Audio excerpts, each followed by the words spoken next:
There's two sides to every coin. Then there's a conversation you can join. But I'm an old dog and there's new tricks. And some of my opinions you just can't fix. 'Cause I'm an old man yelling at the sky. I'ma shake my fists at the clouds and cry. Get off my lawn, you snowflake, before I have a meltdown, breakdown, shakedown. 'Cause this is my hometown, so back down, sports clown. It's all just a game, and it's the last down, let down, cowtown. I said it's all just a game. I give the touchdown, the rundown, the lowdown, 'cause it's over the game. Gonna crack down and shut down the sundown. I said it's all just a game.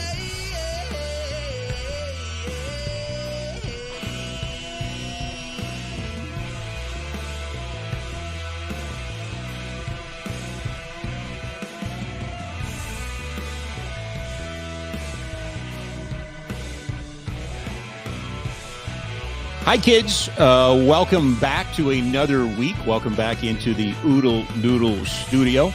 It is just a game. I'm me, you're you. Jack's here. He's feeling better. Not 100%, but that's okay.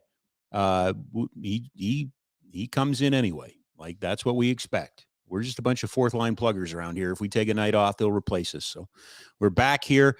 It is just a game. It's a Monday edition. We have 3 this week. We'll tell you about the other 2 in a little while here.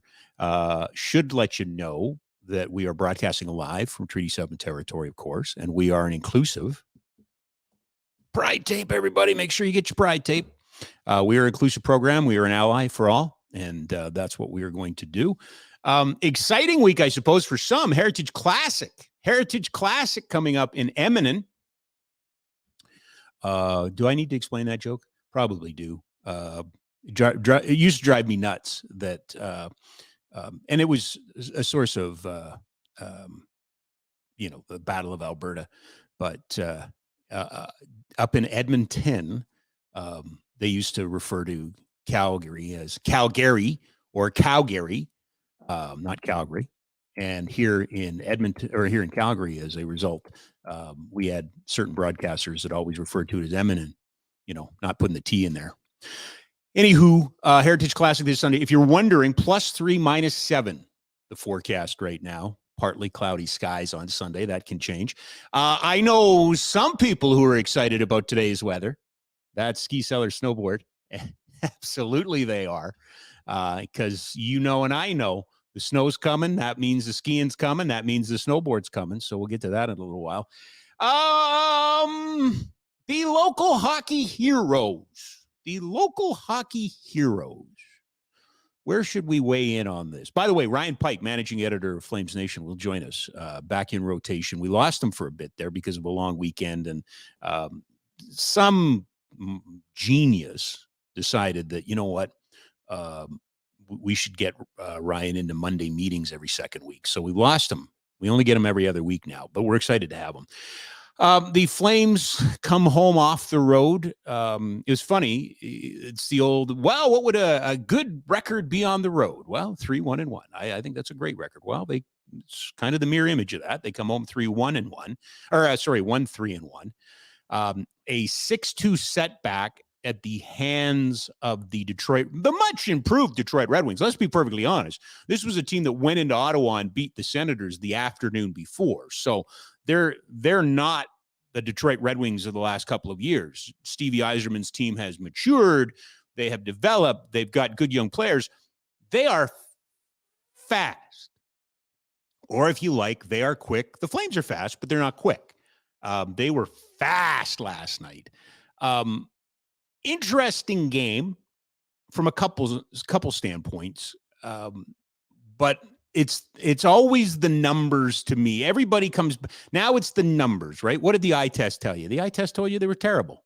The eye test told you they couldn't respond. The eye test told you that this looked so much like previous incarnations that I wanted to go into my bathroom and say prayers to the great white porcelain god. They were that bad. Well, what did the numbers say? Well, I'm going to start, and then Jack's going to show me something else. One of the longtime good websites, I think, and it wasn't me, it was the Pat Steinbergs of the world and others who reference Natural Stat Trick, for their game breakdowns and things like that. And what I thought was interesting, because, and we don't have time for it here. One day we'll get into Rob's theory of scoring chances, which are not in line with everybody else's, but here we are. But Natural Stat Trick was always a good way of going and getting a snapshot of the game through somebody else's eyes. So Calgary loses to the Detroit Red Wings 6-2. But I just want to show you, this is how the numbers bore this game out yesterday. Detroit was credited with 16 scoring chances. Of those, 5 were high danger. But Rob, the score was 6. Yes, they scored on a low danger chance. I don't know what to tell you. The puck went in. Anyway, the expected goals for the Detroit Red Wings yesterday, 1.34. So I'm no math wizard, but what I believe the numbers here are telling you is if it was a chance, it went in. And Dan Vladar got the start, and Dan Vladar saw the game out, and Dan Vladar made 24 saves on 30 shots. If you're wondering what the numbers look like for Calgary, 18 scoring chances, of which 11 were high danger, and their expected goals were 2.42. Well, they only got 2. They didn't get the 2.42. Like, somebody owes them 0.42 goals. Anywho, Jack, you were going to show me something else. What is this board that you were showing me here? I don't exactly know what this board entails, but I believe who's ever at the bottom had a rough night, and whoever's ever at the top was one of their better players. Okay, well, that's good. I think we can all buy into that. Huh. Say, is that Jonathan Huberdeau at the bottom? Yes, it is. Is it Nazem Kadri down there too? Yes, it is. Oh, boy. And their line mate, Dylan Dubé. Oh, poor Dylan. Poor Dylan. And then up at the top, Andrew Mangiapane. Anyway, it's a long way of saying the eye test failed the Flames, the numbers failed the Flames failed the Flames. They failed the Flames. They did. Just look at that, eh? Oof. I'm going to avoid the Jonathan Huberdeau bashing or the Jonathan it's not even bashing. I'm not even going to get into it. I think Boomer and Rhett and Ryan do a tremendous job of going through that stuff. But I would like to talk about something that did happen to the Flames over the weekend. Not to rehash it. Really not to rehash it, other than perhaps to give Jack and I think all of you that maybe tuned into Afterburner on Friday night a little bit of an apology. Flames lose 3-1 in Columbus. Not, again, go back to Natural Stat Trick. Not unlike the game in Detroit. The chances were there, the high dangers. Columbus was good. And Columbus went in. By the way, Columbus went into Minnesota and beat up on the Wild. So, part of it is the early season hockey. But right at the end of the game, we were watching with Danny Austin, who was co-hosting with me and Jack. And right at the end of the game, there was a big scrum. Why was there a big scrum? And Sportsnet, to their credit, stayed with it and started to show there was a late hit on line A. Couldn't tell right away who it was. Former Flame defenseman. Oh, help me out, Jack. I'm missing it. Gabranson? Thank you. Gabranson was all over the Flames. Big pile up. And then what we found out was it was Rasmus Andersson. And Rasmus, still with time on the clock, in fairness, not in fairness, there's no fairness here. The puck was shot down the ice. And once Line A released the puck, by now you've seen it. Anderson came over, left his feet, hit him in the head. Suspended 4 games. My apology to Jack, my apology to you guys if you were watching, is I should have been way more definitive. I couched my answers. Might be, should be, probably will be looked at. It was looked at right away. 4 games. The player, the team are suspending it. I'm not 100% sure why. I'm not sure what there is to appeal. But right now that will take Anderson out of the aforementioned Heritage Classic game that we were talking about. I thought Darren Haynes came up with maybe one of the best posts in this. And I wanted to talk a little bit about this because I think the way he wrote it is probably, well, it's what I want to talk about. But anyway, if you look right at he's a great guy. He's a father. He's a leader. He's all of this. He made a poor decision. I was talking to somebody in hockey today, and they said, "Did you see Darren Haynes' post?" I said, "Yeah." He said, "It was great." He said, I reposted it. I thought it was awesome. And I do too. But we do need the ability to be critical of the player and not have to give the requisite. He's a great guy. Yes, Rasmus Anderson is a great guy. He's a father. Absolutely, 100%. He's a leader on this team. Sure he is. He's done a lot of good things. He might even be nominated for the Norris one day. But you know what? He made a bad play, made a bad mistake, made a bad decision. And it needs to be called out. It needs to be called out.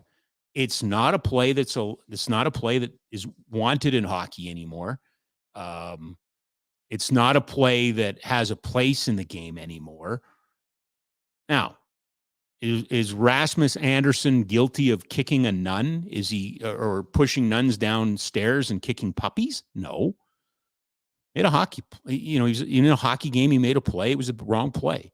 Danny and I debated it. Not debated. We were both it's not a debate if you're both on the same side. He saw red. He saw red.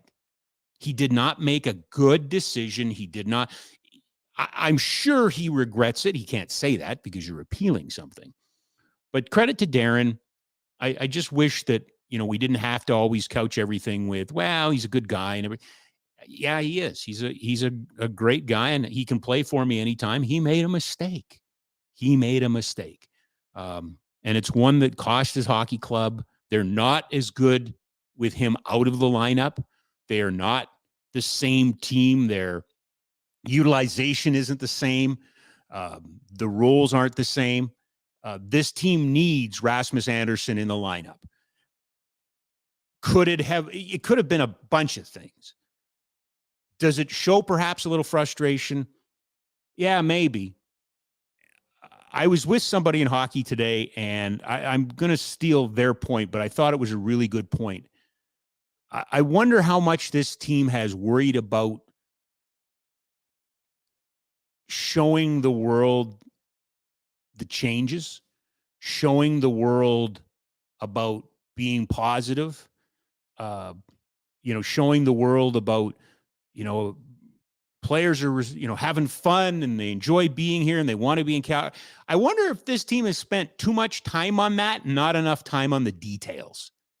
We've talked about this 6 games in. This team is still thinking. It's still thinking about what its assignments are. It's a new system. Grant you that. And they will get to that point. But sometimes systems are flawless and sometimes they're seamless. And sometimes, you can just get into them and go. For whatever reason, the Flames seem to be thinking too much. And it was a question that was posed today. Is this a team that has been too worried about the optics of its change and not worried enough about the details? I don't know. I'd like to think that Ryan Huska, Craig Conroy, all of those guys are absolute. Again, nobody comes in and goes, well, let's be fair to Midland to start. They want to come out. They're as frustrated as everybody else. Kadri, what's going on there? That's too much money for what you were getting. That needs to be a player held to account. Does he sit? No, because nobody does that. You can see elements of why this was such a frustrating team, or has been such a frustrating team for so many years, but last year in particular. And I got to be honest with you. Not my question. It was a question posed to me. Is this a team that is too worried about the optics of its change and not worried enough about the details? Maybe, but it needs to get worried. The baby does not need to get thrown out with the bathwater. I still believe this team can be a playoff team. They have not played like a playoff team. Really, even I think you would say in their Winnipeg win, the beginning of the season, most felt they were outplayed and saved by their goalie. And then, not Washington, Buffalo. Probably, I felt that was a 5-3 game. I don't care what they say about Mackenzie Weegar's goal. That was in. That's just, the NHL's got to fix that. I don't know when they're going to. They got to start finding a way to play. Now they're home for 2. They got the Rangers. They got St. Louis. Then the Heritage Classic game. By the way, no Rasmus Andersson for that game, but the guy that it was designed for might not play in it. Might not. I felt all along that this was Connor McDavid's game. They did this for Connor McDavid. Upper body injury on Saturday in the overtime loss to Winnipeg. Expected to be out 1 to 2 weeks. Jack, it's important. 1 to 2 weeks. The Heritage Classic is 1 week away. So it is conceivable that Connor could play in that, right? Yes, and I think it's probably more than likely. I think it's probably more than likely he will play. Now, it's not good that the Oilers are missing him. It's not good that the league is missing him. I'm not trying to make light of that at all. But, what a tragedy if the guy that really this game was built for, let's be perfectly honest. We want Connor to have a home Heritage Classic game, play outdoors. The game itself, the pomp and circumstances there from the NHL. My criticism of the NHL on this and it's the NHL. It's not the teams. It's not the Oilers. It's not the Flames. But these still need to be community events. These still need to, it just being a single game on a Sunday where everybody, it needs to be a community event. The NHL's got to wrap its head around that. The NHL's struggling right now at a leadership level in understanding its role in the community, not the line level. The line level gets that. Yeah. So anywho, so that's where we're at. We'll see. No Rasmus Andersson for that game unless he wins his appeal. Speaking of the Flames and defensemen, Elliot Friedman, of course, from Sportsnet Hockey Night Canada, the 32 Thoughts podcast, did put out a note over the weekend that there appears to be some progress on Noah Hannafin and a new deal with Calgary. Noah Hannafin speaking to the media today, taking from Wes Gilbertson from Post Media his tweets or X's. What do we call them now if it's not Twitter? Are they X's? Did he put out an X? It's just an X. Is he just put out an X? Yeah. So according to Wes Gilbertson's X, Noah says, nothing to report here. They're dealing with it. Yeah. And we'll let you know. You guys will be the first people to know. This is a long, here we are taking the local hockey club and dragging them through the mud, right? And now we're propping them up and we're going to say, guess what, folks? It ain't that bad here. It really isn't that bad here. Because you remember the day of infamy prior to the draft when Jack wanted out and everybody else wanted out. Everybody wanted out. I mean, my God, Craig Conroy wanted out, didn't he? No, he didn't. But Backlund wasn't coming back, and Lindholm and Hannafin wasn't going to sign here, and on and on and on and on it went. And it was just this whole storm of stories that was circulating around the Flames, and everybody in the hockey world was like, "Oh my God, what's going on in Calgary? Blah blah blah blah blah blah blah. Calgary, blah blah blah. Calgary, blah blah blah. They hate it there." Well, whether or not he signs remains to be seen, but Noah Hannafin seemed to be the one guy that was not coming back for sure. Yeah, you could overpay for Lindholm, sure. Backlund, you could make him the captain and he'll stay, maybe. Hannafin's, he's American, remember. Why would he want to stay here? He's played bazillion games already, and he's 21 years old. Well, okay, I'm exaggerating, but you know the point I'm trying to make. Well, lo and behold, again, I feel for Craig Conroy. I feel for the Flames that they've been put through the ringer. I have zero problem with Noah Hannafin as a defenseman. Love him. Wish you could keep him. Hope he, picks it up a bit. But that's a team thing more than anything. But that is the latest as of today. Nothing to report there. Noah Hannafin speaking to the media. But how quickly it's a business. It's a business. It's a business. And these are businessmen.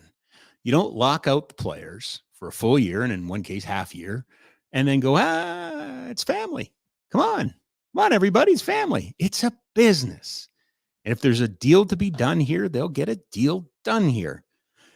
You know what?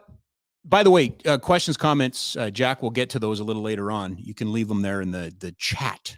Let's get to our guest because it's kind of pertinent to what we're talking about. I mentioned it's trying hard right now to snow out there. And I would suggest you in higher altitudes, it's snowing hard right now, which is great. If you're a skier, a snowboarder, a snow skater, whatever. Now, little difficult news, but then it's going to give you some good news, okay? So after 67 unforgettable years in the heart of the city, Ski Cellar Snowboard's iconic 17th Ave location is going to close its doors. But not before they do one big kick-ass sale. Inventory clearance sale starting at 40% off.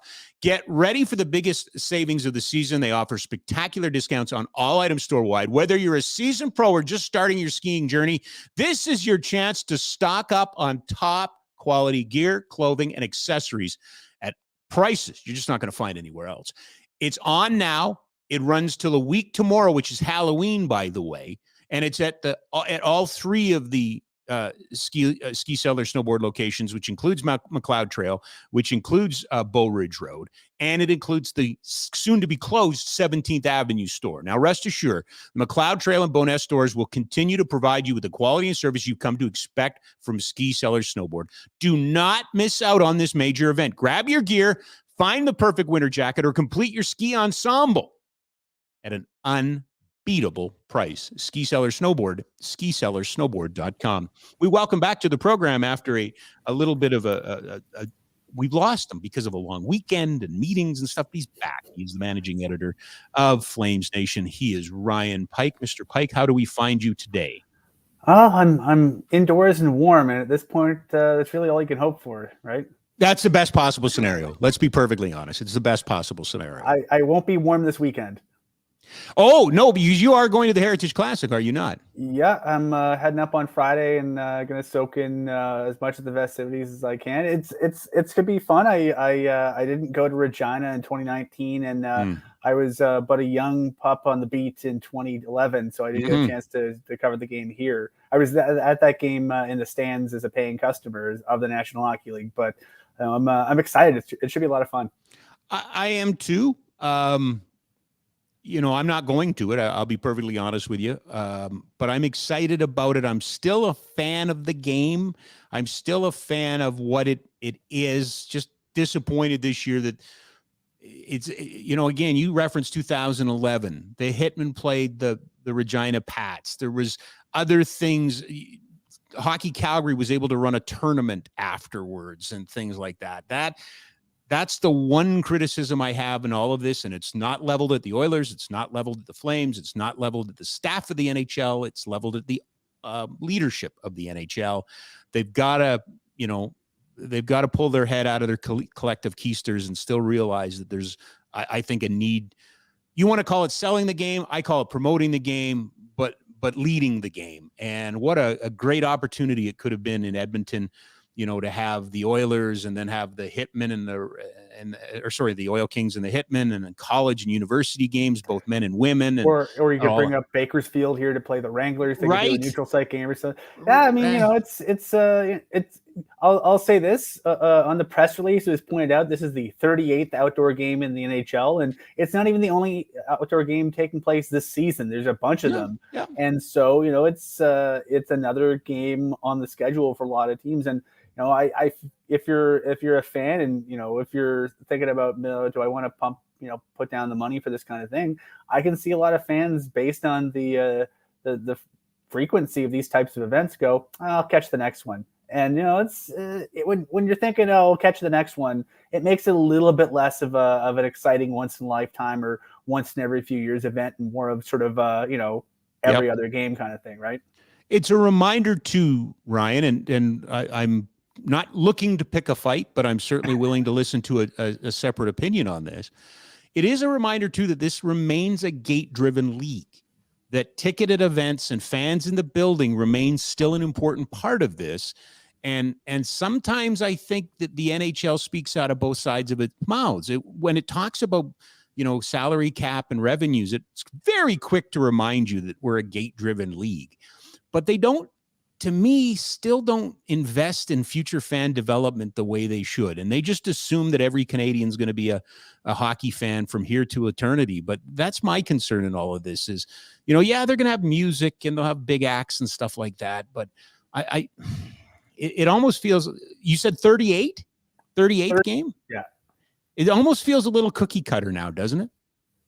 I mean, I'll say this. I'll give a lot of credit to Mike Craig and the NHL because they're amazing especially compared to even 5 years ago. Mm-hmm. They're so good at making the ice and sort of bringing the circus to town, so to speak. Like from a technical standpoint, they're second to none. They're fantastic at sort of coming in and putting. Let's be honest. End of October, outdoor game, like there's no ice out there naturally, so I think it's a minor miracle they're able to do so many of these things and do them so well. And I think the other games they have on the schedule, like I'm kind of excited to see Seattle and Vegas. I mean, that's going to be a weird game, but like the good kind of weird. Yeah. And so I like from the way they've set up these outdoor games this year, the scheduling is kind of fun. The teams involved are kind of fun. It's just the so-called shoulder content could be a little bit more exciting and a little bit more, it's like they will have the 2003 Oilers alumni involved to a certain extent in the first intermission. That'll be kind of neat to see. It's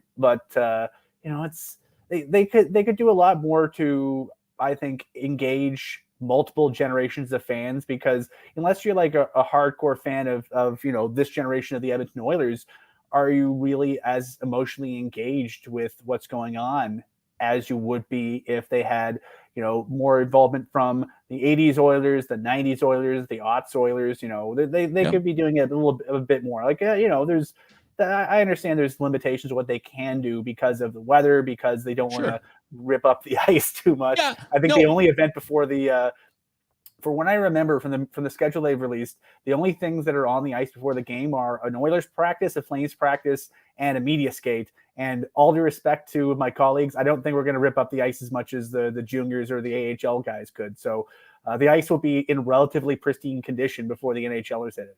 Yeah, no, you're right to praise Mr. Craig, and the NHL has come a long, long way. I mean, I know I have lots of memories of this, and maybe the most iconic is the snow falling in Buffalo. I don't know if that was the third one or the second one or whatever, but Sidney Crosby in Buffalo, I believe it was, and it was just gorgeous. But also LA and Anaheim, right? That they did it in Dodger Stadium, and easy for me to say and easy for me to spend other people's money, but I'm not. You remember, what was it, a decade ago that baseball spun off BAM? And made that company that did all of the digital and really was at the forefront of it. And they were able to turn that into a tidy little profit. Like, it was a great investment by Major League Baseball. I don't know why the NHL doesn't create its own events company that specializes in outdoor ice. And look at the miracle they pulled off in Australia, right? Like, how bad was that ice before that game? And they solved that problem. Like, can you imagine, if you had a company that could take, and put an outdoor game in Hawaii and places like this, right? I remember during that pandemic season, some of the Flames, their most recent NHL experience in outdoor games was in Lake Tahoe, because they didn't have to worry about gates that year. They said, well, if we're not going to have fans anyway, let's get weird and creative. And the visuals of them with that outdoor ice by Lake Tahoe is fantastic. I know the NHL has had talks with National Parks or the Parks Canada in the past, and basically the economics of it kill it. They've had lengthy chats about Lake Louise as a potential destination, but Parks Canada has very specific rules about advertising and commercialization and stuff. So it's the kind of thing that probably would have only ever worked during the pandemic year, because the sheer logistics of doing anything with a crowd or anything with any kind of revenue generation in Banff National Park or by Lake Louise would be extremely challenging. But, I think, maybe you do kind of do something every year, something like an exhibition game. I think there's ways of doing it where you can do that kind of attention grabbing, gimmicky, goofy, fun stuff. Like, it's everyone has masters to bow to from time to time. And the business of sport is very much a capital B business. But I think you can also sort of, from an R&D standpoint, take it in the teeth once or twice every few years and go, you know what? It's an odd number year. Let's do something weird.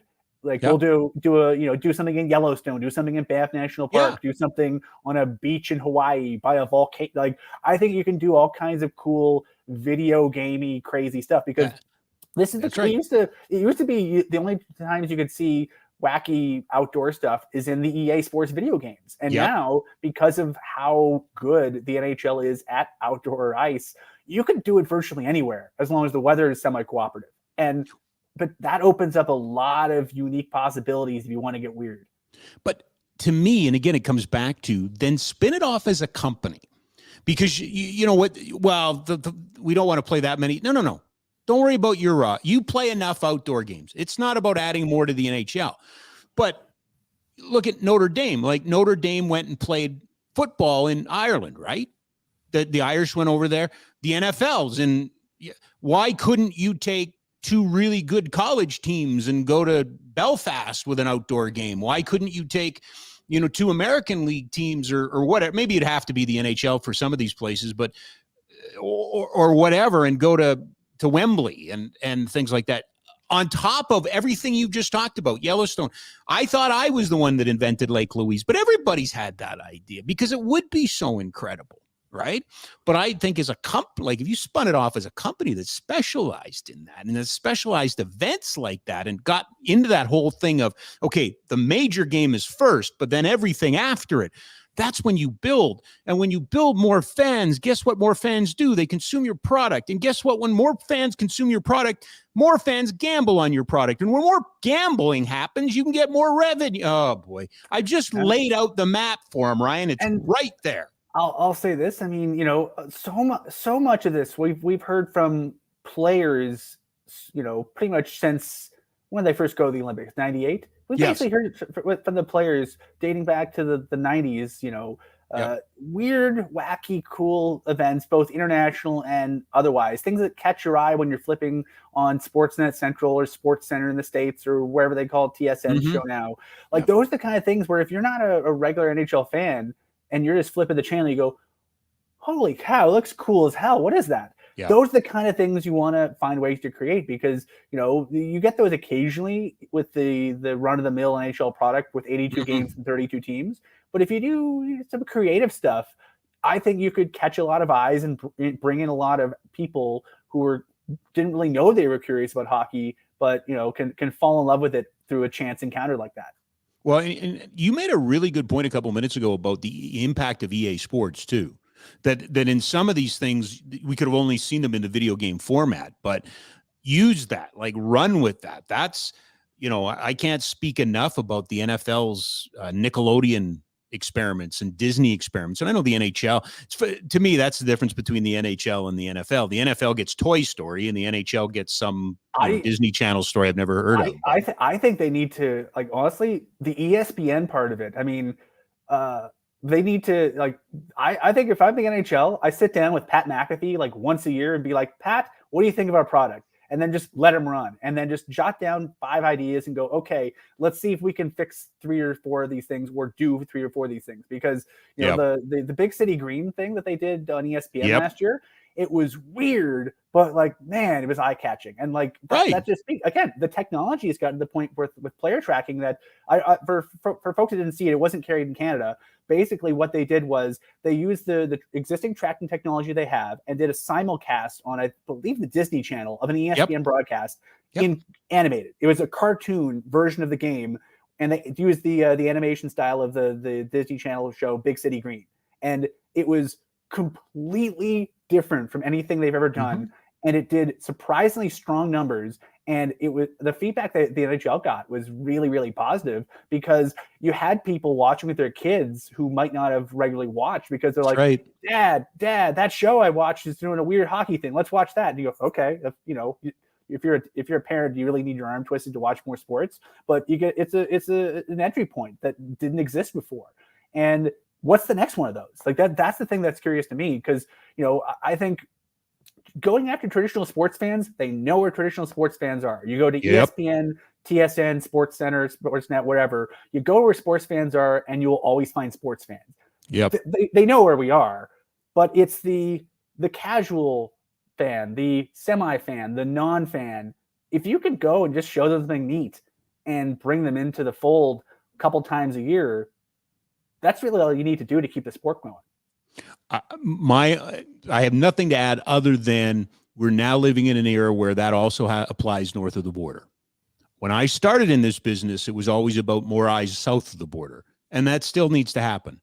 But what I have seen in my time in this business is we have not paid attention to our own backyard, and we need to your point, that was not shown in Canada. That was a mistake.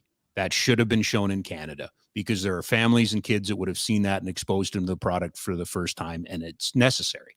Yeah, and some of it might have been the right stuff.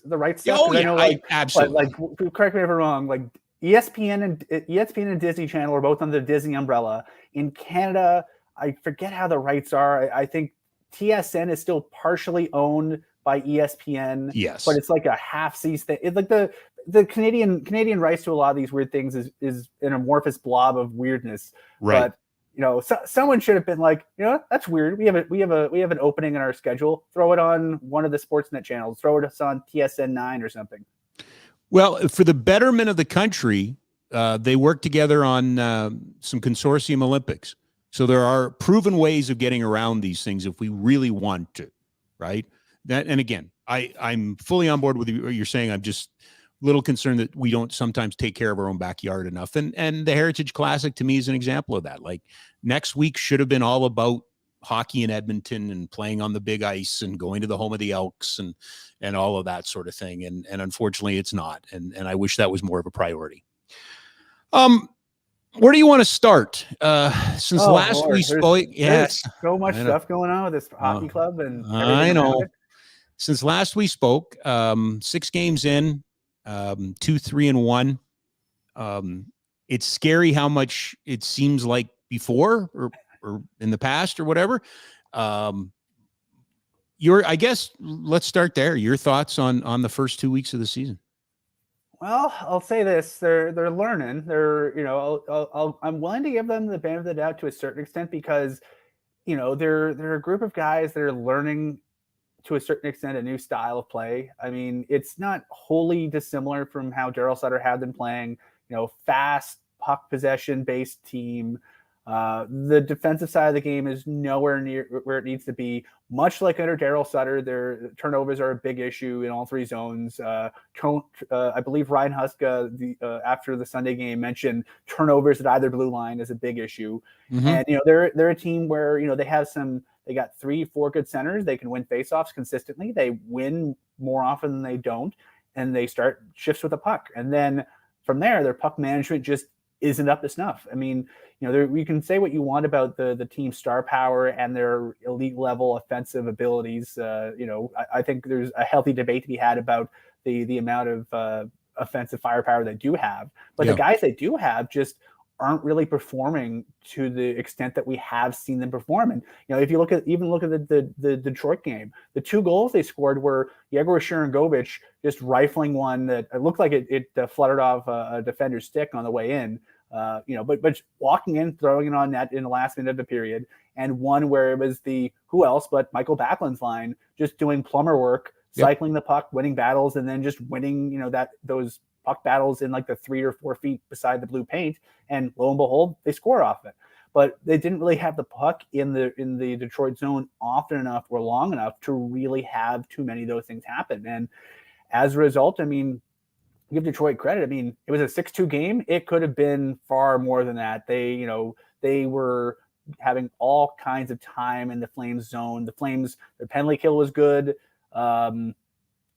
beyond that, I don't know if you're looking for positives. I mean, from game 6, there weren't a lot of them. And, you might want to chalk it up to, end of a 5-game, 10-day road trip. They're all probably thinking in the back of their minds, like, we're tired. Probably some of us have the flu. We're just looking forward to getting the hell out of Michigan and getting on a plane and sleeping in our own beds and seeing our wives and children and dogs. Let's just get the hell out of Michigan. Okay, cool. I'm sure there's been no shortage of that impulse in the history of Detroit, Michigan. But you also have to, do what you need to do before you leave. And they just weren't up to snuff. No, and it's early. It's 6. I get it's not 10 games. Okay, all of those sort of things. But you're looking for signs, right? And to me, it's a bunch of little signs. I thought the goaltending of Markstrom was really good at the beginning, but not getting the results. I thought he was excellent in Pittsburgh, but then 4 goals. He gets beat for 4 goals in the third period. I thought he was really good in Columbus, but didn't support with any offense. So you're looking for signs. And, you mentioned it, the big guys like Kadri and Huberdeau are under the microscope. And right now it's not good. It's just not good enough, really. Yeah. And, it's one of those things where one of the early things that we heard last year, I mean, our friend Julie McKenzie at The Athletic just put out a piece over at their site talking about sort of where the Flames are and the concernometer compared to where they were this time last season. This time last season, they were 5-0. Right. And this time last season, they still hadn't put together a consistent 60-minute game. It basically became, playing the hits where after every game, one of us asked Daryl Sutter, hey, do you think they played a good 60 minutes? They always were like, oh, no. And honestly, if they played a great 60 minutes, he'd probably maybe begrudgingly give them one. But the Flames, I think they're definitely a looser group. I think they're definitely a team that plays with more speed, but they're also a team that, again, like last season, they have yet to put together a 60 minutes that you want to put a bow on and say, okay, that's the template. Do that again. Right. They've gotten close, but it's a lot of the games have been like, oh, they played 2 good periods in the wheels. Like, look at Pittsburgh. They played a fantastic road game for 2 periods against Pittsburgh, and then first 5 minutes of the third period, wheels fell off. Okay, they played a really good game. Washington managed to get a win, but it was also one of those ones where they lost in a shootout. Oh yeah, that I keep mixing these up. Buffalo was the win, but they had to white knuckle it against Washington to get to the end. Like every one of these games, they had 2 really good periods, and then you can make a case against Detroit. I mean, I don't think they had 1 good period. They got fairly outplayed in all 3 periods, even though the shots sort of became a little bit more favorable later on. But you're chasing then, right? So and it's the old score effect. So if you're Detroit, you're like, okay, second half of back-to-back, up by a pair, sweet. Just don't make any mistakes. Yep. But it's you're hoping. I think this week might be the barometer, because this week you're looking at potentially 3 games without your best defenseman in Rasmus Andersson, and you're getting 3 pretty quality opponents in the Rangers in St. Louis at home and then Edmonton on the road. And you're thinking, okay, you just kind of laid a bit of an egg on the road. You went 1-3-1. So a 2-game homestand, and then the 1 game against Edmonton this week. Of those 3 games, you're thinking you probably need to get 2 wins in order to stay anywhere close to where you want to be. Like if you come out of, if we're talking in a week about the Flames being 500, coming out of the stretch, you're probably going, okay, I guess that's okay. 2-3-1, you turn it into 5-5-1 after the first 11 games. You're probably going, okay, I guess, but that'd be 4-4-1. I'm bad at math today. No, but the point's well taken. Like the point is, by the way, I should ask you, thoughts? Do you have an opinion? Do you care to weigh in on the 4 games handed out to Rasmus Andersson? Oh, well, it was a dumb hit. It was a dumb hit to throw at that point of the game. I don't really have many disagreements with what the National Hockey League put out on Saturday. I mean, if you look at the suspension video, they're like, okay, it was a hit where it's very difficult not to clock the dude in the brain, so maybe don't throw it.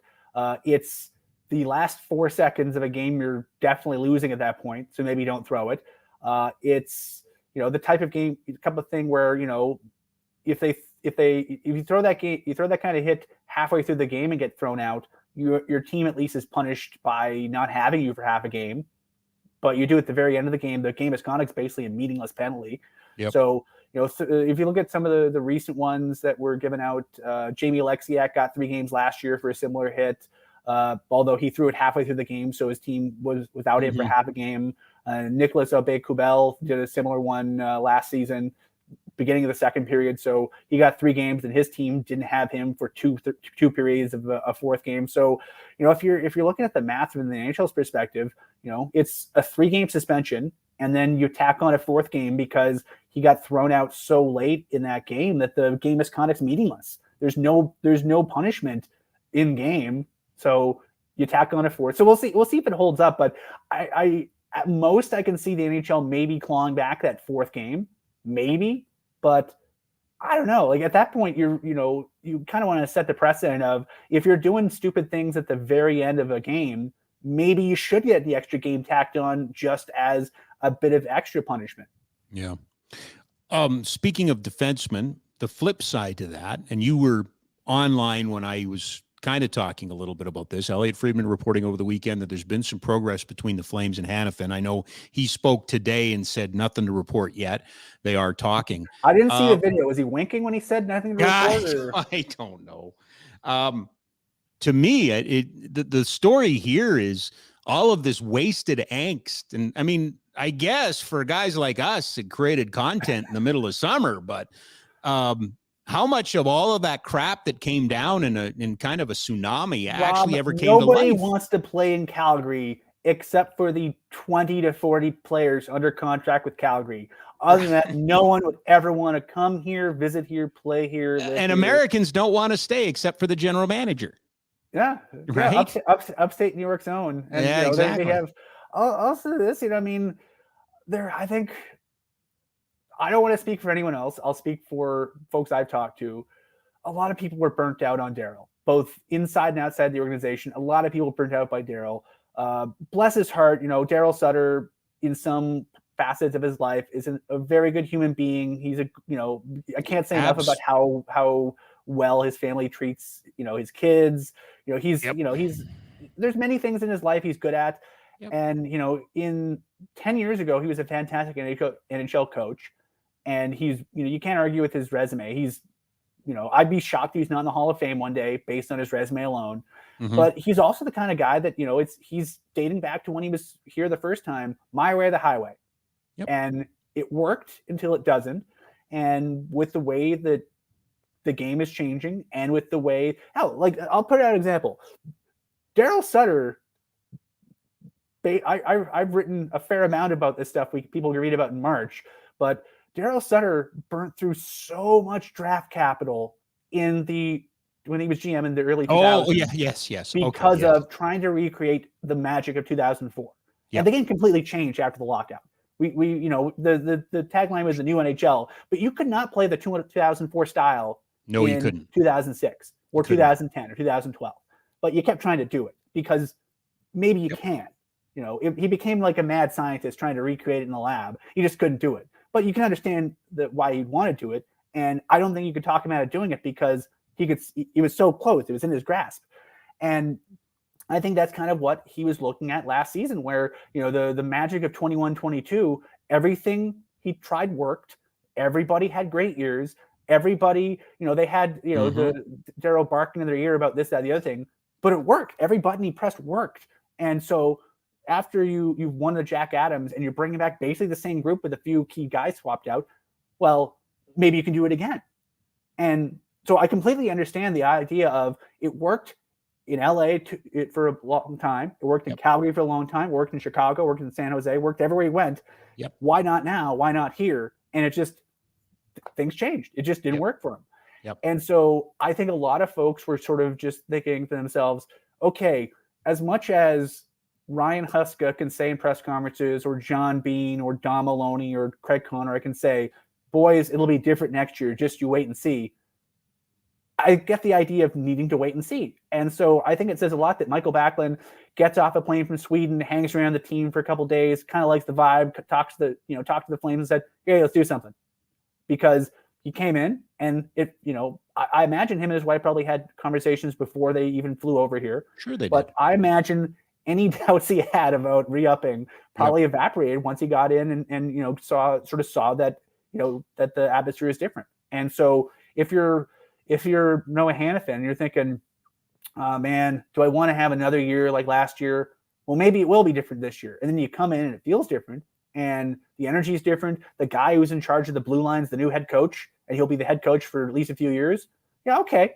If the guy that believes in Noah Hannafin and knows how to use Noah Hannafin well is in charge of the whole team now. And I could see that being a really big temptation to be like, you know, I don't know how long I'd want to sign for, but, you know, if you're thinking he's going to be coach at least for 3 years, I'd probably want to sign for another 3 or 4 at the very least, and then maybe longer. So I don't, you know, I think that's probably something you need to figure out the shape of it. But I can understand the temptation of, you know, if the atmosphere is different and if you're hearing things you like from Dan Lambert, from Ryan Huska, from Craig Conroy, and everybody, you know, if the room feels different with that nice wood paneling and, you know, the atmosphere is different, I can totally understand going, okay, it is different. They told me it'd be different next year. And yeah, it's different. It's a better kind of different. Yeah, let's do this. Yeah. And you know, this was kind of what I think the Flames were hoping for when Michael Backlund was the first domino to topple. Because you know, if you can lock in your heart and soul guy, you're the guy wearing your C, the longest tenured player active in the organization, and he can be convinced, then all of a sudden he becomes your ombudsman. He becomes your ambassador. He goes to everybody going like, hey, you know, 2 more years, what do you think? 3 more years, what do you think? And, you know, and plus if you're Noah Hannafin, you know, maybe you see some of the kids coming up. You see, maybe you're thinking to yourself, man, I could see myself playing with Slavia. I could see myself playing with Poirier. I could see myself playing with Connor Zary, with, you know, Sam Honzik, any of these guys. So, you know, this is a long-winded way of saying I could see it. I could see it because, you know, as frustrated as they probably are with the results through the first 6 games, I think the atmosphere around the team is a lot different than it was 6 months ago, 12 months ago, 18 months ago. Yeah, no, it's, you know, obviously the details need to be released. So I don't want to get too far ahead of myself. You know, we've seen big money spent in term and all the, you know, in Craig we trust. We'll see what comes out of it. But to me, Hannafin is the one guy because of age, the position, what he can do, and everything. He's the one that really interests me the most. And you know, he seemed to be the one that was going to be the hardest to convince. And here we are talking about this. I want to take you in a different direction, and that is an early start. Just a couple series so far for the Wranglers, but some pretty gaudy numbers from some interesting young kids. And you know, I'm all for having your farm club in your own backyard, but when you're struggling and they aren't, it can make for some interesting conversations. But what do you make of, you know, a team that no longer has Matt Phillips, right? You know, had Matt Phillips for all those years and, you know, leading scorer and things like that, but they don't seem to have missed a beat. Yeah. And I mean, you know, if you look at sort of how things went last year, I mean, when you have a Matthew Phillips, it allows you to use Adam Klapka a little bit differently because Adam Klapka, you know, he's in his 2nd year in North America. And a year ago, you use kid gloves a little bit because you have the ability to with the amount of high-end guys you have. And now you have fewer of them. But the nice thing is you have fewer of them, but you also have an Adam Klapka who was really, really, really good the last 20 games of the season in the playoffs too. He's very good. And he looks like he hasn't missed a beat. He was very good in preseason. He was one of the last handful of guys to be cut from the Flames main camp. And he came in and, you know, he's playing on a line primarily with Cole Schwint and Connor Zary. And all 3 of those guys are really, really holding up their end of the bargain. Cole Schwint, I think, is quietly one of the really good stories of Flames camp in the early part of the AHL season. And Connor Zary, I mean, I think the challenge will be for Connor Zary for the Flames to figure out what they want him to be long term. Because if you have Lindholm and Zary, or Lindholm and Kadri and Backlund signed until the cows come home, or even 3 years, then if you're Connor Zary, okay, you're going to come in as a winger and maybe you become a center later, but you might end up having a first part of your career that looks a little bit like Dylan Dubé's, where you come in and you're mostly a winger and maybe you're a center if someone's sick or hurt or, you know, on a slump or something.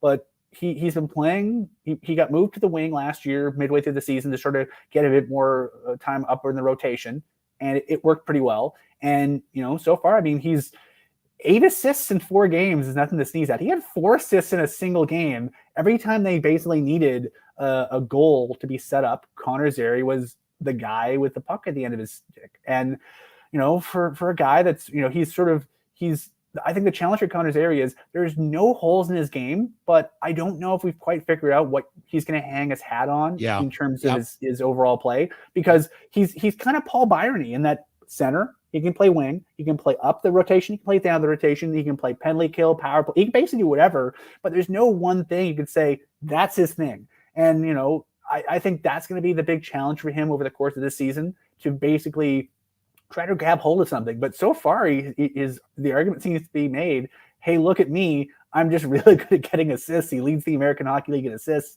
They have a couple guys named Poirier and Klapka who are at 7 points right behind him. Poirier very quietly had an exceptional first 3 games. He was a little bit quieter in the 4th game, but he's been very, very good. Solovyov, on the PK has been exceptionally good. He's basically, if you were going to build a defenseman in a lab to be a shutdown D-man, like from his own blue line in, he's so good at, and arguably reckless and fearless in terms of throwing his body in the way. Right. And so you're hoping that he can stay healthy long term, but he's been really good. And I think the nice thing is, depending on what happens with the big club, maybe they make a trade, maybe they move some guys around, maybe they call somebody up to sub in as an extra guy during Anderson's departure. They have a lot of different types of players who can do a lot of different types of things.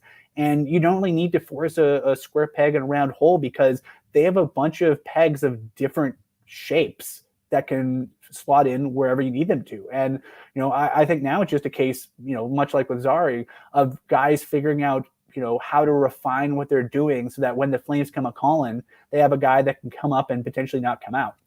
Yeah. And, it should be, we should remind everybody that, Zary's got eight assists or Klapka's got 7.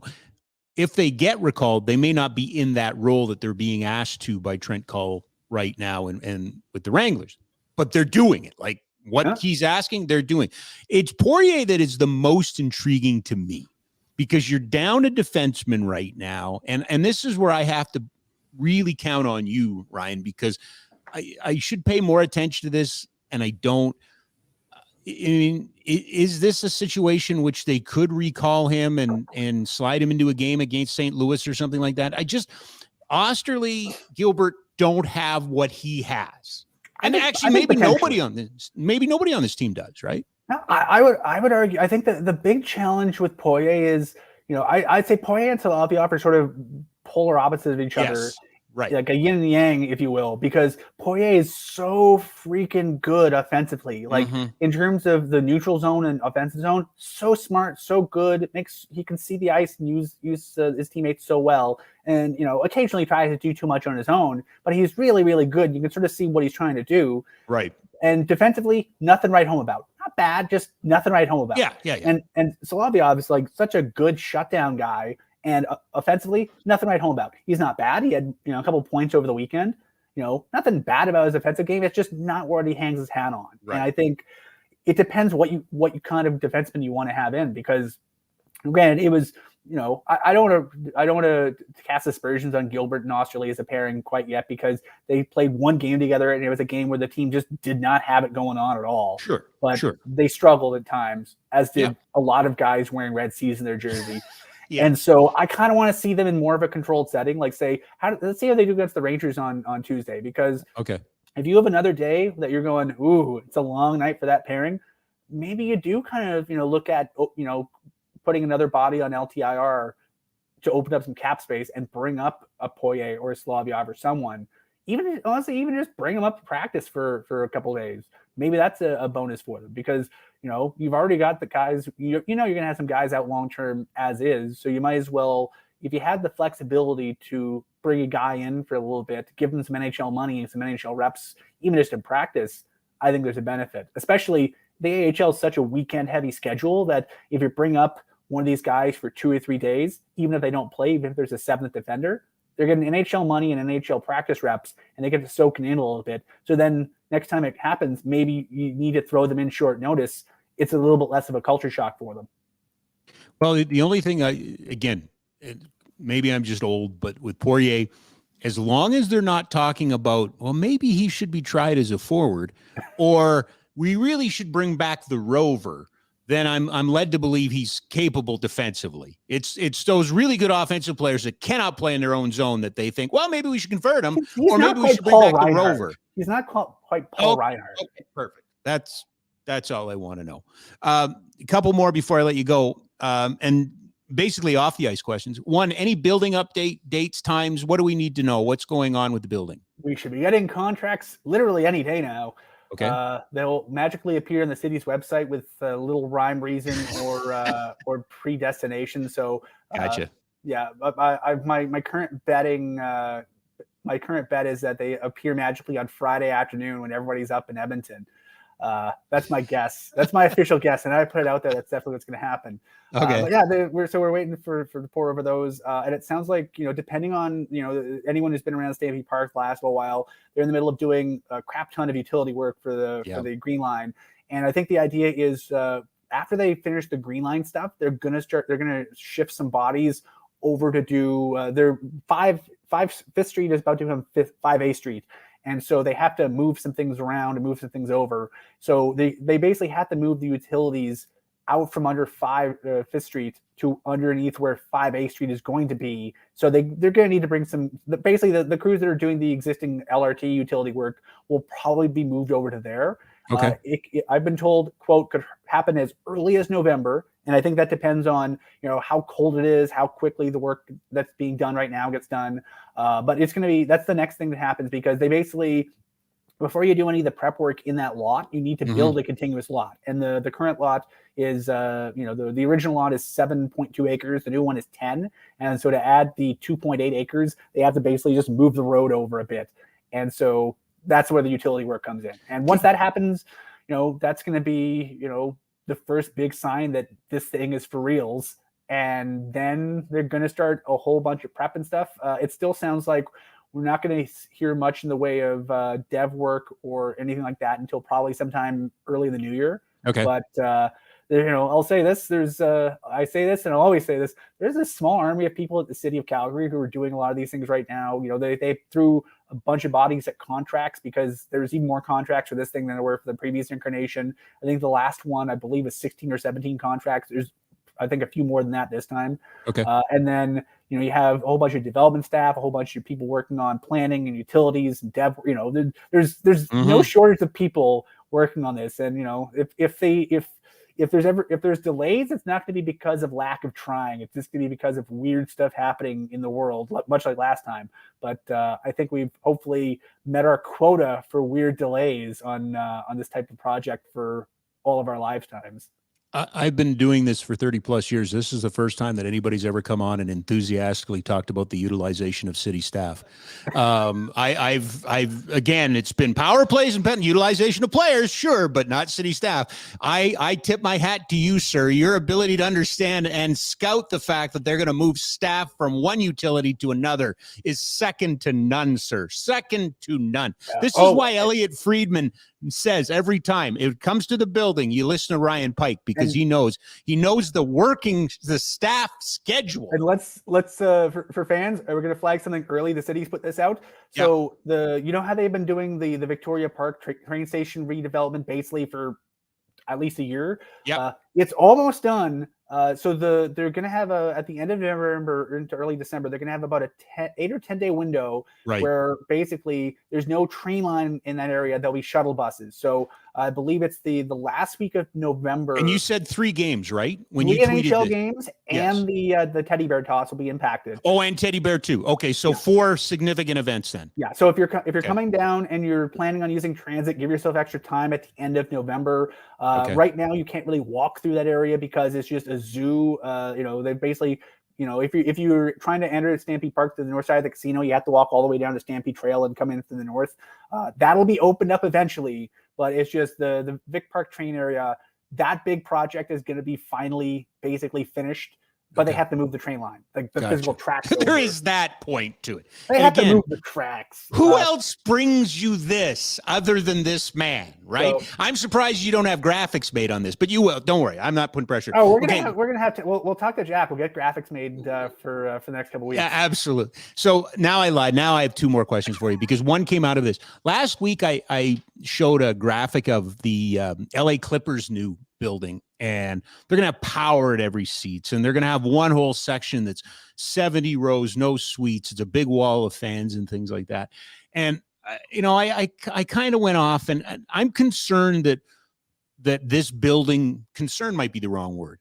I think that this building is going to be built as the best of the old style of arenas, if I can say that, with no real technical or kind of intuitive new change. Is there any chance, Ryan, that this new facility in Calgary might usher in a new era of anything in this kind of facility business?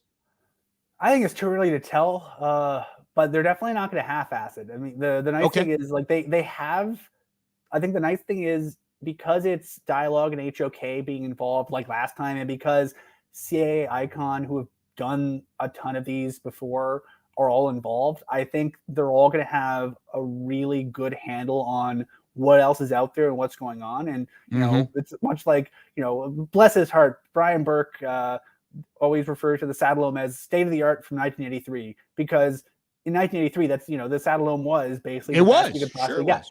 Yeah. And so I think they want to do something that's going to be state of the art for hopefully 2027 when it opens, but hopefully also that stays pretty close to state of the art for a little while after that. So, I hope they're not going to make it the best that 2020 can offer, because, you don't want to open a facility and have it already be a little bit outdated, right? Yeah, and I just want some sort of innovation. Like the Sphere, like that Sphere in Vegas is something else, right? And no, but I'm serious. Like it's something else. But you remember when they had the Winter Olympics in Sochi, and they had the big screens on top of the buildings, and they were showing the scores and everything. I know the Saddle was an innovation for 1983, but can you imagine having power at every chair? Like, can you imagine that? Like, you like being on a plane. Well, it would be, but I almost feel like, you were going to put USB, and then like it opens up, and we don't use those USBs anymore, sort of thing, right? Like, what's the innovation? I just hope there's some sort of cool innovation, right? Yeah, I think everyone's really got their fingers crossed that when they do show us renders in the next few months, that they show us something that makes you go, "Oh, they're doing that? That's freaking cool." Yeah, I think if they do that, they're gonna bring so many people on board. What are we arguing about? What are we spending money on? What is it? Show it to me. Tell me a story here. I want to be a believer, right?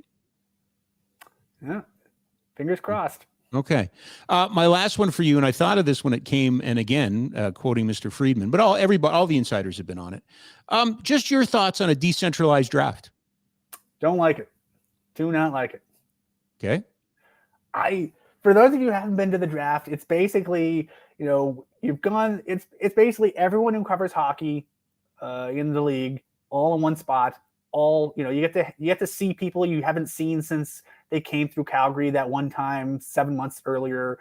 It's hockey people. We love to gossip. It's a chance for everyone to get together and have some food and some drinks and some barbecue if you're in Nashville, and just sort of catch up and find out what's going on in all the different markets. And it's very selfishly, it's a great time for media folks to get along, but it's also one of those times where you get the entire hockey world sort of descends on one place. And it's something that, the NFL and the NBA have gotten away from that. Now it's sort of just like, all the people are in one place. And by the time, in the NHL, when you talk to Sam Honzik, you talk to Sam Honzik 30 seconds after he got drafted, where he's still like, he's still got tears in his eyes from being drafted. And he's sort of, looking around being like, like he just talked to one of his parents or something, or you get to see, like those are the types of things that you get.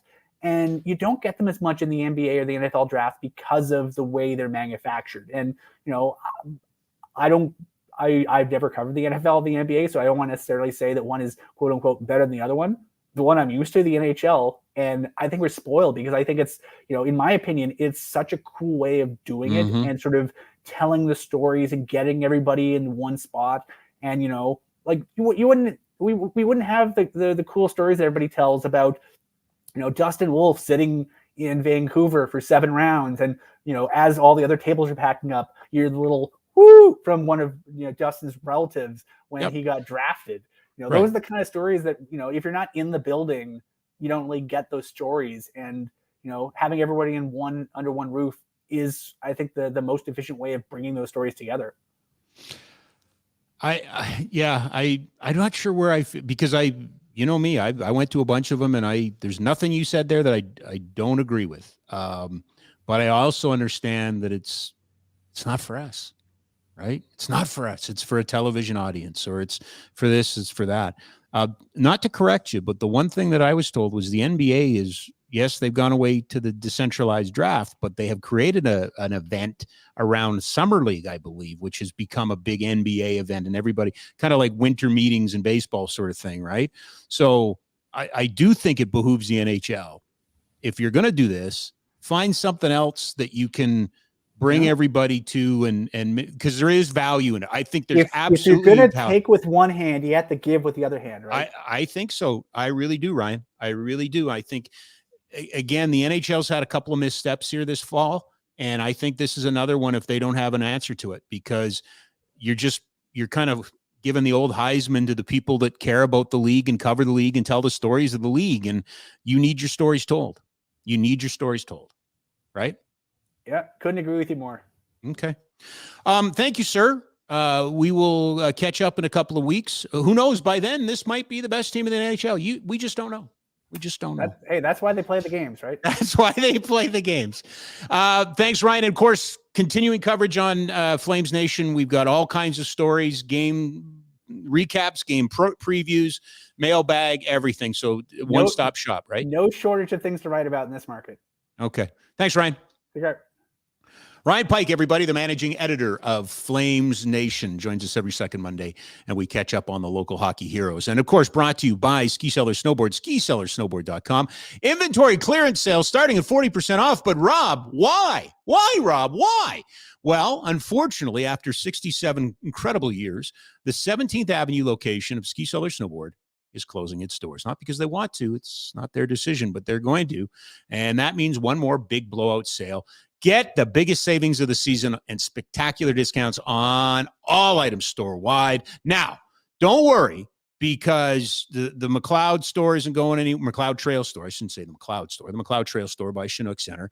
And Bow Ridge, they're going to be there, still there. This sale, though, that we're talking about right now, this particular sale runs until Halloween, Tuesday, October 31st, at all 3 of the locations, including 17th Avenue. So make sure you go in, you say goodbye properly, but you get the deal that you need on skis, snowboards, snow skates.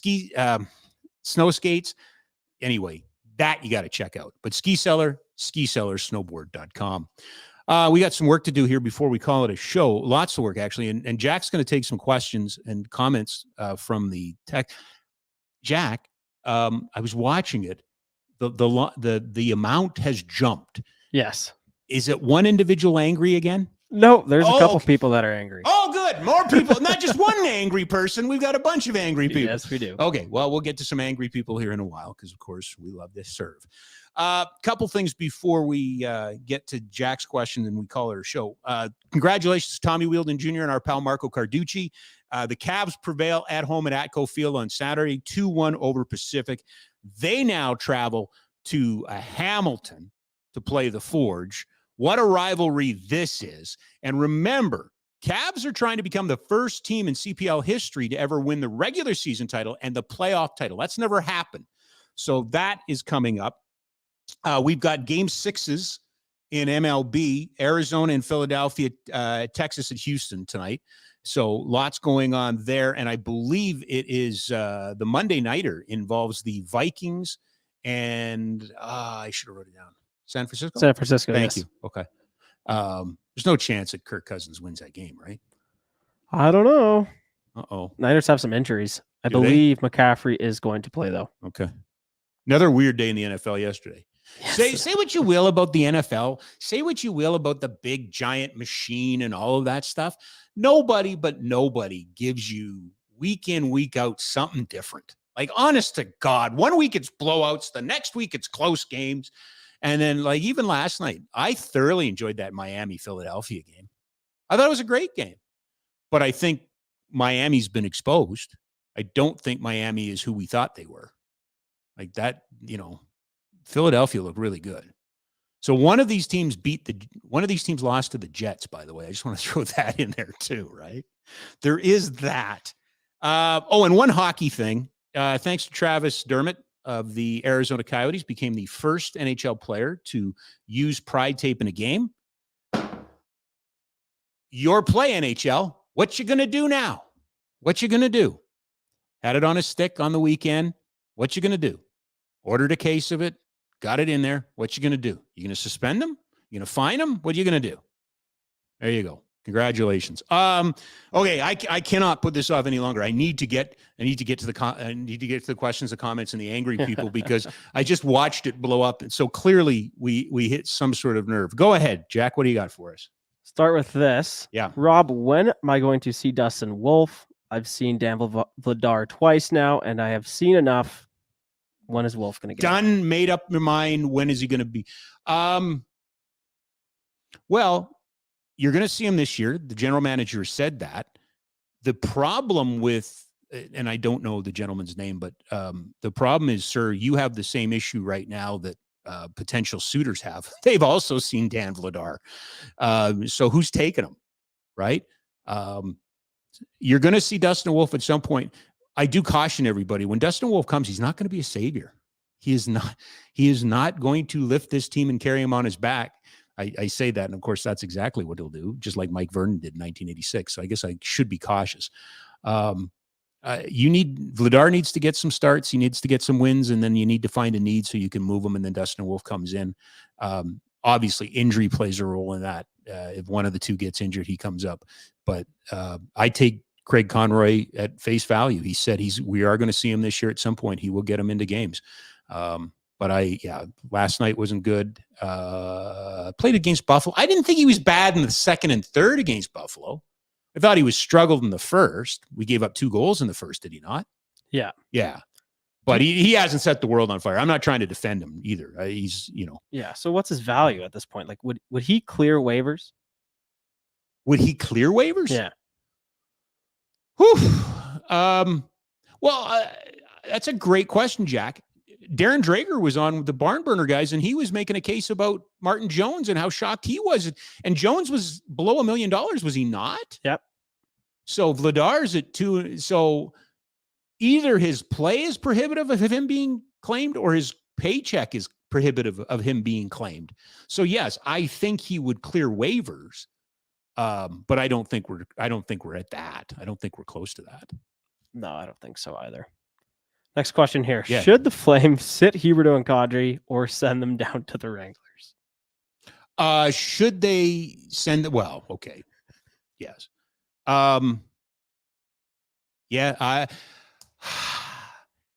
Yes, they should.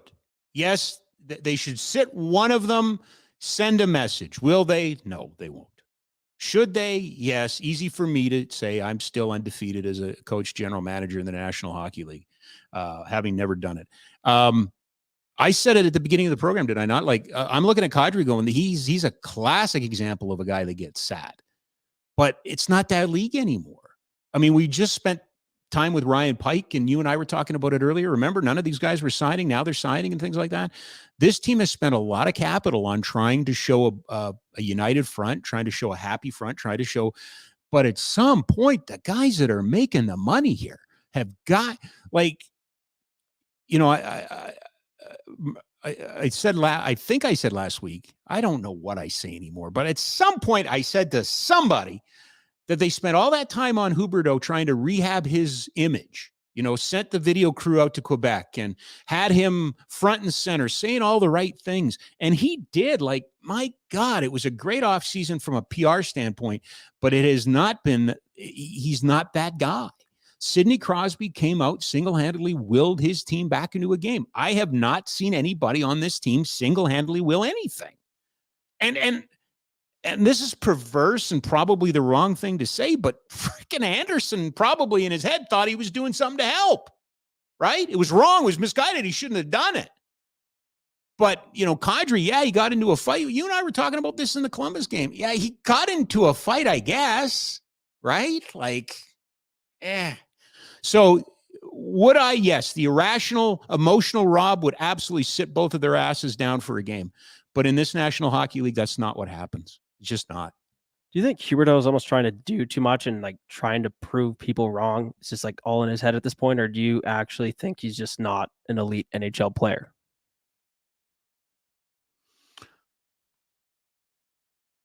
I think he's doing a lot, trying to do a lot, and worried that he's not. Yeah, if that makes any sense. I'm on the same boat. It's, I hate to say this because this is piling on, but, and I love the kid, always loved the kid, love him to this day. But David Moss was not a 20-goal scorer. David Moss scored 20 goals. And there's a difference. There is a difference. Is Jonathan Huberdeau a 116-point player? Did he score 116 points? You'd like to think he's a 116-point player. It's Sharon Govich. Is Sharon Govich a 40-point player or a 20-point player? Well, he had 41. He had 40 once, right? You hold them accountable to their victories. Well, Jack, somebody's really angry because I just noticed the comments popped again. Somebody's really angry out there. Yeah, people aren't too happy with Kadri and Huberdeau this morning.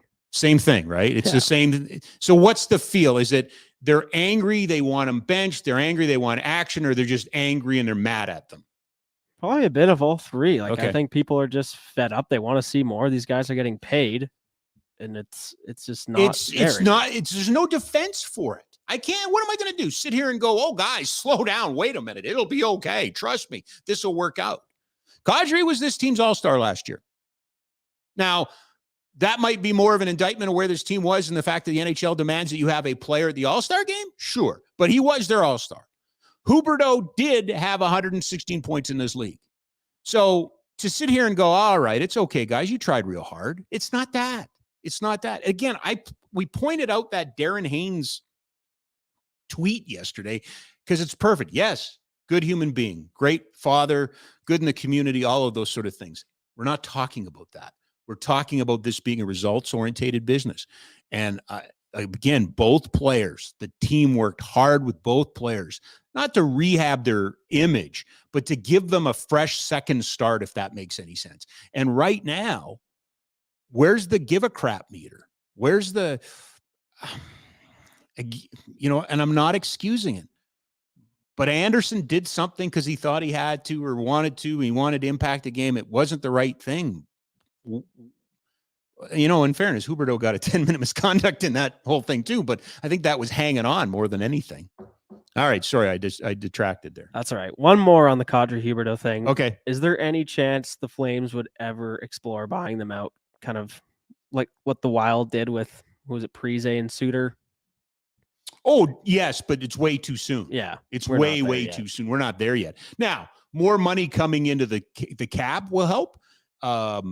Yes, absolutely. And likely the one thing about the National Hockey, age is going to be prohibitive here too. But one thing in the National Hockey League is, lots of guys look at a problem in your team and go, oh, I can solve that. I can make them work. They'll play for me. They don't play for you, but they'll play for me. And that's one option. The other option might be, the old, geez, it's going to be a bad draft. Let's package a first and a second and get them the heck out of Dodge. But there needs to be more money in the system. That's the biggest problem right now, is there's not enough money in the system. And I'm not talking about the Flames cap. I'm talking about the NHL cap. There are not enough teams out there that are sitting in a position. There's some, don't get me wrong. There's some, but no, we're not, nobody wants to hear this. Okay. So nobody wants to hear that. You should put in just fire in a text in the chat line and just say Rob's full of crap, because I am full of crap when I say this. But you guys, it's not going to change to this week, tomorrow, next month. They have to work through this. That's the only solution that's on the table at this point. You don't want to hear it. You don't like it. I don't blame you. I understand exactly where you're coming from. But this isn't going to change tomorrow, next week, or a week later with some sort of trade, suspension, demotion, or anything like that. These two players and some other guys have to collectively get better. And unfortunately, in sports, it always comes down to the give a damn meter.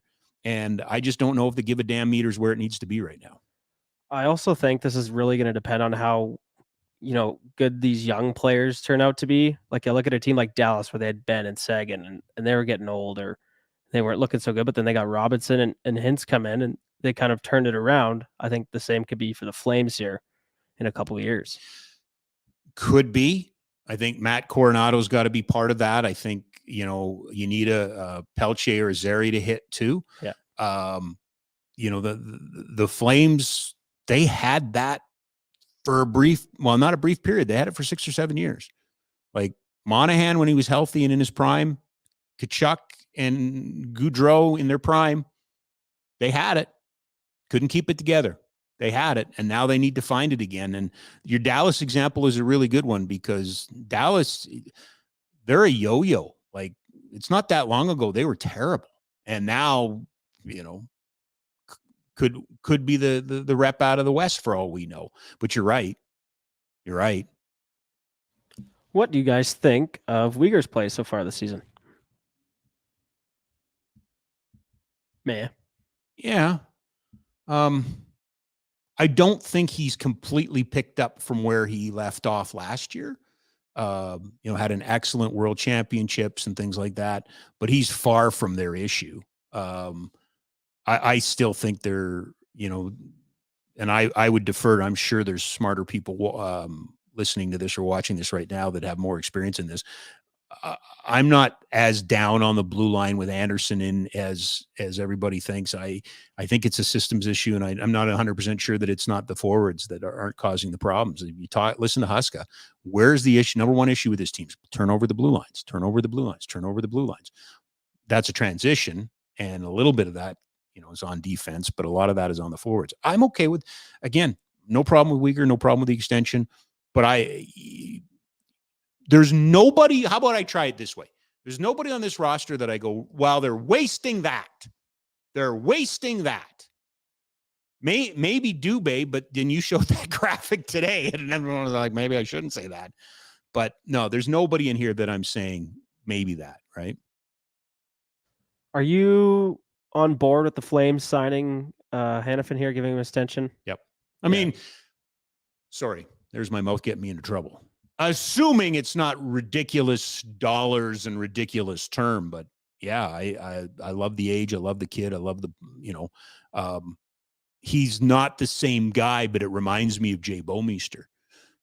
Jay Bouwmeester was not kind of ran out of town. I wouldn't say Jay was ran out of town, but Jay became a really important part of that St. Louis Blues club when he went there. He fit, right? And if you remember correctly, he was considered a completely different defenseman when he left Calgary than when he was in Calgary.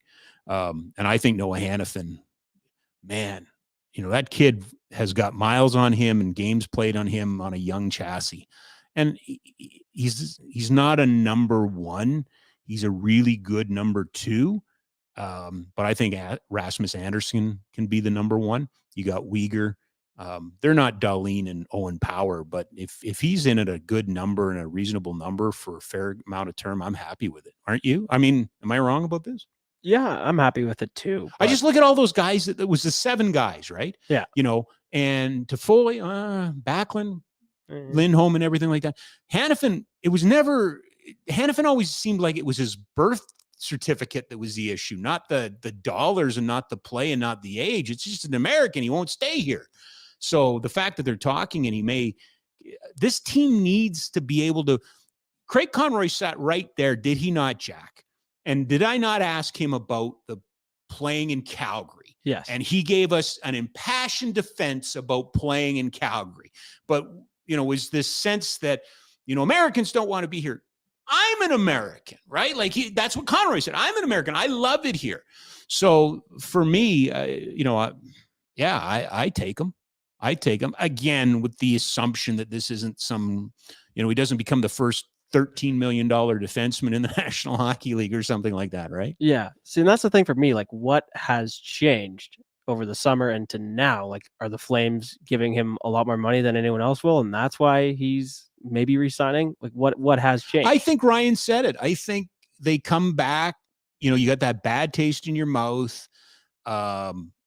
You want to. It's all fine and well. You and I were having a ticklish conversation earlier today, and we came to a conclusion. And now, if I go and follow your advice and it works out, you know what? I like it. But if I don't, and it doesn't get any better, and it just gets worse, well, why do I want to keep banging my head against the wall?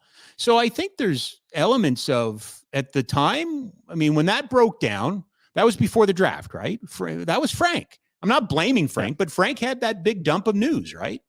And that was before the draft. And I think everybody was just so angry and so mad and so pissed off and so that, who knows? And leverage is an interesting thing. How do you get leverage? Well, we're not coming back. What do you mean you're not coming back? Oh, we don't want to play in Canada. Really? Yeah, no, we'll come in. Again, it's a business. It's absolutely a business. And what are the things that drive you? What are the things that are most important in your life? If you're at a workplace, what are the most important things? The wage, people you work with, the environment, quality of life, your weekends, all those sort of things. It's no different for a professional hockey player. Oh, I want to go live in Boston. Okay. Do I? Or do I want to, I really want to make this for this long and know that I'm going to have this role? Right? Next question here. If the longest tenured player has to be convinced to resign, why is he given the captaincy and highly respected by the front office? Because you have the ability to have hard conversations with people. Look at the history of this club. This club, if it was a chart, would be this. Up, down, in the playoffs, out of the playoffs. Pacific Division champions, out of the playoffs. That's all the guy knows. That's all he knows. But if you're the new general manager, you're the new coach, Ray Bourque set this into motion decades ago. Ray Bourque was never going to play for anybody other than the Boston Bruins. How could he? He's Ray Bourque of the Boston Bruins, number 77. And he went and chased the cup. That's a legitimate reason to leave. And Michael Backlund was honest, was open with his team. Craig Conroy made his pitch. This is what we're going to do. We want you to stay. We think you're the leader. The players think you're the leader. Stay. Now, you pointed something out to me earlier. How many years did Backlund extend for? 2. Right? Yeah. Not the 5 that was originally reported, right? Like it's a 5-year deal. He extended for a couple seasons. He took the deal to stay. He wanted to stay. How do I put this? Just think of yourself. Like, I like doing this show. I like Jack. I like the Barn Burner guys. I like them. But Joe's Podcast Emporium says, Rob, why don't you bring the show down? We'll give you more money. We don't have a great studio and we don't have Jack, but we'll give you more money. Geez, Wolverine, I'd like to stay. We'd like you to stay. But Joe's Podcast Emporium there's going to give me more money. He's got no Jack, but he's got more money. Yeah, but we think you could be, okay, I'll stay. It's the same thing. It's the same thing. I have to be convinced. You have to be convinced. You want to be wooed. We all want to be wooed. Let me tell you the dirty little secret about radio sports in Canada. You know who we all want to be? We all wanted to be Bob McCown. You know why we all wanted to be Bob McCown? Because Bob McCown was the only sports radio figure that could negotiate a contract, that could say, I'm not coming into work tomorrow, and that would force somebody into paying him more money. Try go telling the Regina Rocket that you weren't going to work the next day, that you wanted more money. Good, we got somebody waiting.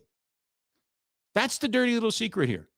National Hockey League, if you can negotiate, if you can be convinced, if you can be wooed, take it, run with it. You don't get it in life very often. We'll end on a good note here. I thought we did. Who have you been most impressed by on the Flames this season so far? Mark Savard. I think there's some things. I like the movement. I like the I think there's a there with the power play. I think there's the execution isn't quite there, but I can see what he's trying to do. I like the story that was written about him that said, I'm going to come here and I want to have fun. I would say Mark Savard is the one. If I know what the question is, which player? I'd probably go with Monge. Backlund, Mangiapane, Dewar. Yeah. There's a whole bunch of good, right? There's a whole bunch of good. The problem is there's no great. Markstrom looked like there was some great in there for a bit. And I still think there's potential for that. We're not talking about first shot goals, and we're not talking about, him on his heels. He looks like he's reacting. But if I'm being perfectly honest through 6 games, there's no great here. No. There's some good, but there's no great. So I'll go with Mark Savard. Another one I did want to get to here before we end the questions. Do you think Coronado should go back down to the AHL and they bring someone up and give him a chance? Yes. I do. I just do. I think he looks okay. I think he looks fine. I don't think he hurts you. But I don't think he has a swagger. I don't think he has that overwhelming confidence that particular individual player needs. That shooter, that finisher. I don't think there's anything wrong with him going down. I don't think it's a failure at all. The fact and the reality is that most NHL players graduate that don't just step in after drafts, so the early first rounders. Most NHL players will graduate from the American Hockey League in the middle of a season, not during training camp, not at the beginning of the season, but in the middle of the season. Eric Nystrom, TJ Brody. These were all players up, down, up, down, up. And Danny Austin and I talked about Matt Coronado, and he doesn't think he needs to go down. And, you ask me a question, I'll give you an answer. I don't think there's anything wrong with sending him down, letting him get his confidence, let him play let him play in the high risk positions, let him play in the high risk, but the high reward positions. I don't think there's any problem with that. I don't think he needs to be demoted, though. I think there's a difference. I do not think he's over his skis. He'll get caught up. He'll have a better second half than first half, that sort of thing. But I don't think there's anything wrong with him going down and playing some games down there. What do you think?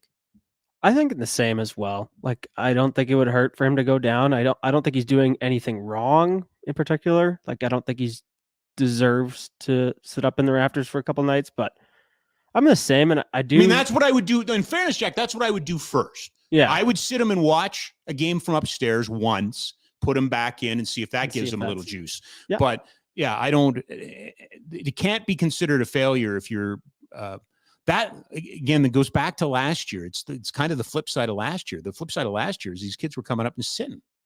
It doesn't do them any good. It doesn't do them any good. No, they've got to be playing, and they got to be playing meaning. That's what I was saying to Ryan Pike. If you're looking at Connor Zary as a point producer, top end guy, don't bring him up to replace a winger on the fourth line. Bring him up and wait till there's a spot in the top 9 or the top 6 and let him go in and flourish there. I know that's not, Ruzicka starts on the fourth line and they move up and everything. The other guy is Walker Dewar. Like, why does Walker Dewar have to play the fourth line? Why can't Walker Dewar play up the lineup a little bit? I was thinking about that the other night as well. Like, it just seems like he's glued to the fourth line right wing for the season. Right. And I mean, that's probably where he should be, but like, what does it hurt moving him up and giving him a chance with some of these guys? And I know, well, he got a chance last. Blowout games don't count. I don't care. Like that's not real. Real is starting him on the second line at the beginning of the game against the Rangers and seeing if it works. Now, that means somebody has to go down and replace him. I grant you that. I get that. But we're getting to a point now where there's no, what sacred cows do you have? Mangiapane, Backlund, those guys. But what's Backlund? Backlund's your third line center? It's not. He's playing as your second line center right now, right? Should be your third line center. Yeah, and that's their best line right now. Right. So, and I think Igor's, he's been all right the last 2 games. I wouldn't mind seeing him back up in the top 6. Get him up there, get Dewar up there. It's a funny thing about confidence, isn't it? Yeah. It's a funny thing about confidence. When you get it, it's exponential in how much better your play is, I think. All right. That'll do her. Awesome. Thanks, everybody. Lots of comments today. Love it. We'll do it again on Wednesday. Craig Button on the show. That's what I meant to say. Craig Button will be on the show on Wednesday. Looking forward to that. Final mile today. Holy cow. Let me look square in this camera. And you don't have to repeat after me, but it comes right from here. And it's to you, Dave Dickinson, and your coaching staff and the entire office of the Calgary Stampeders and everybody. Hey, I'm wrong. I was wrong. Sorry. You clinched. And I said a month ago, I said 6 weeks ago, sorry, it's over. I mean, it's not over. Of course it's not over, but it's over. It wasn't over. Went into BC, beat up the Lions 41-16. Now, 6-11, not the greatest record, grant you that. And it's a weak division, but they made the playoffs for the 18th consecutive year. I was wrong. I rushed to judgment.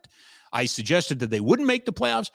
I do not know what happened to the Edmonton Elks under Trey Ford. They looked like they were on fire, but they never went anywhere. And I would say that Dave's brother in Saskatchewan is probably in trouble because that team fell like an absolute rock. But credit to Jake Merrick, credit to Dave Dickinson, credit to the Stampeders for sticking with it. They look good. And I was wrong. Happy to be wrong. But congratulations to the Stampeders. Congratulations to Stampeder fans. I hope that there's a little of Marcus Crandall and the Stampeders in you. I hope there's some early 2000 Stamps with the losing record winning the Grey Cup. Wouldn't that be a story? So, again, congratulations to Dave Dickinson and the Calgary Stampeders. That'll do it. Thanks to Ryan Pike. Thanks to you. Thanks to Craig Button, who will join us on Wednesday. And thanks to Jack for doing an outstanding job. Flames in action tomorrow night when they host the Rangers. I'm sure we'll talk about that on Wednesday and a whole lot more. Have a great couple of days, everybody.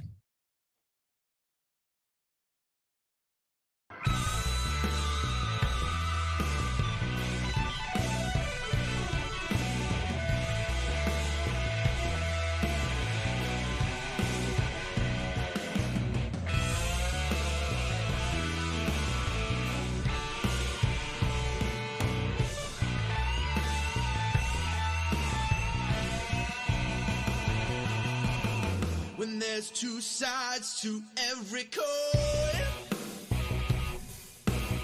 then there's a conversation you